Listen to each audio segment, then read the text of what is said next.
I am at the beautiful Elk Rock at the Bishop's Close with author Donald Olson. Good morning. Good morning. And you wrote this beautiful new book. I did? It's the Pacific Northwest Garden Tour, and we actually met you at Shriners Iris Garden 2 years ago while you were doing all your research. So here is the finished product. Yes. So what started this book? What impetus did you have? The impetus was that the Northwest is packed with beautiful gardens, and if you don't know where they are and what they are, you're not going to be able to visit and enjoy them. So I wanted to put together a guidebook that I wish I had when I first moved out here, because I didn't know where any of the gardens were myself. You know, being with Garden Time, we get to see so many beautiful ones. Yes, you're lucky. See them in print with the beautiful photos, it's just really something special. And to share that with everyone is very nice. And so it begs the question, did you have a favorite or a favorite today, this morning?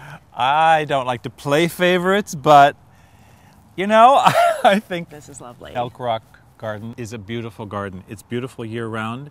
This is the largest, most intact private estate garden designed by the Olmsteds on the West Coast. And it's very rare to have an Olmsted garden that is, you know, open to the public. They were very important, influential people in the Northwest. Their father designed Central Park. Oh, that's right. Yes, I know. It was really important. And so they created this beautiful landscape garden.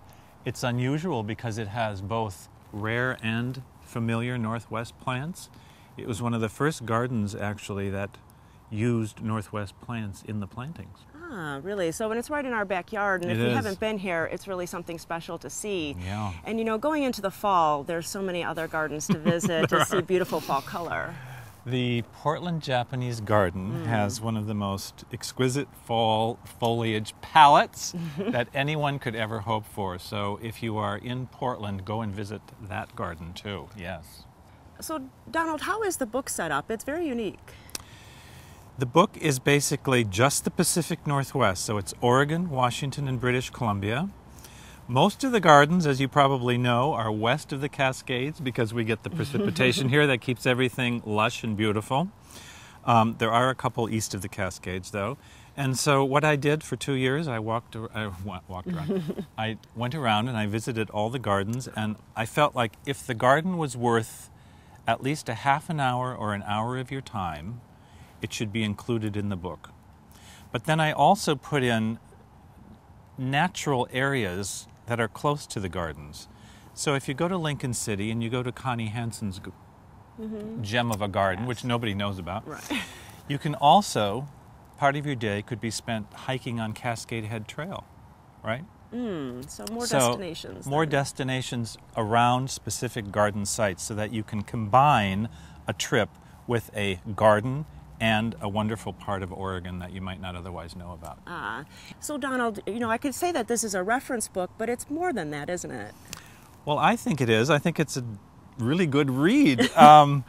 You know, what I tried to do when I was researching the gardens, I tried to find out the personalities who had created the gardens.